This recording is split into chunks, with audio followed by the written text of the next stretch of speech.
నెల్లూరు జిల్లాలో ఓ పంచాయతీ కార్యదర్శి నిధుల స్వాహ సంచలనంగా మారింది. వరికుంటపాడు మండలం ఎర్రంరెడ్డిపల్లి గ్రామంలో దివ్యాంగులు, వితంతువులు, వయోవృద్ధుల పెన్షన్ల పంపిణీలో పంచాయతీ కార్యదర్శి తిరుమల నారాయణ చేతివాటం ప్రదర్శించారు. ప్రతి నెల 1వ తేదీ పంపిణీ చేయాల్సిన పెన్షన్లు కొంతమంది లబ్దిదారులకు పంపిణీ చేసి సర్వర్ పనిచేయలేదంటూ 17 మంది లబ్దిదారులకు పంపిణీ చేయడం ఆపివేశారని ఆరోపణలు వినిపిస్తున్నాయి. 2 రోజులు గడిచినా రాకపోవడంతో ఎంపీడీఓకు సమాచారం ఫిర్యాదు చేశారు. ఈ సందర్భంగా ఆయన మాట్లాడుతూ పంచాయతీ కార్యదర్శికి నోటీసులు జారీ చేసి 17 మంది లబ్దిదారులకు రావాల్సిన పెన్షన్ నగదును రికవరీ చేసి వచ్చే నెలలో అందజేస్తామన్నారు. ఉదయగిరి ఎమ్మెల్యే కాకర్ల సురేష్ సొంత గ్రామంలో ఇలా జరగడంతో చర్చనీయాంశమైంది. పంచాయతీ సెక్రటరీ పెన్షన్ల కోసం 1వ తేదీ ఇచ్చాడు.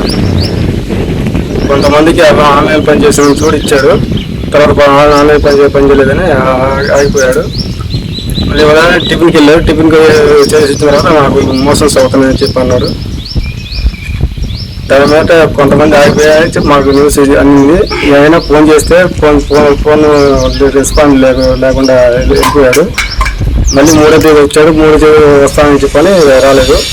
ఈ 17 మంది ఆగిపోయారు. ఎర్రరెడ్డిపల్లి 1వ తారీఖు ఉదయం 9 గంటల దాకా ఉండిండు. సర్వర్ పని చేయక ఉండిపోయాడు. సాయంత్రం 3 నుంచి వచ్చి ఇచ్చాడు. అయితే 5:30 దాకా ఇచ్చాడు. ఎంతో 17 మంది ఆగిపోయినాయి. 2వ తారీఖు వస్తానన్నాడు.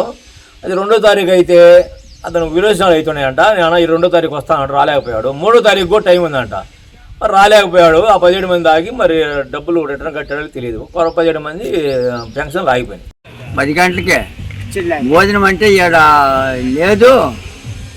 గండిపాలెం మనం మామూలు పోతాను. మొత్తం బ్యాగులు పెట్టుకొని ఆడ సచివాలయంలో ఇచ్చిన కట్ట మొత్తం బ్యాగులో పెట్టుకొని మామూలు పోతాను. మామూలు దూరం కూడా ఈ 3 కిలోమీటర్లే మా హోటల్ ఉన్నాయి అని చెప్తే ఆ సేవలలో పోయి మాంసం కూడు బాగా చిత్తంగా తిని తాగి ఆమెను వచ్చి నా కాడికి ఒక పిల్లలు తీసుకొని వచ్చింది. ఆమె మంచం ఇచ్చిన తిండి ఇచ్చిన వండుకొని వాళ్ళు కాలనీల్లో 4 ఉన్నారు. వాళ్ళు పిలుస్తానంటే అయ్యే వాళ్ళు చచ్చిపోతారు ఎండకో, ఇప్పుడు పిలవద్దులే, నేను 4 గంటలు లేచి ఇస్తాను.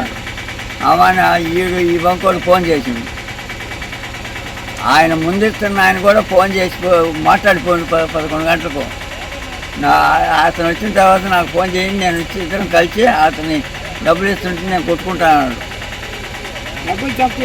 అసలు అడ్రస్ లేదు.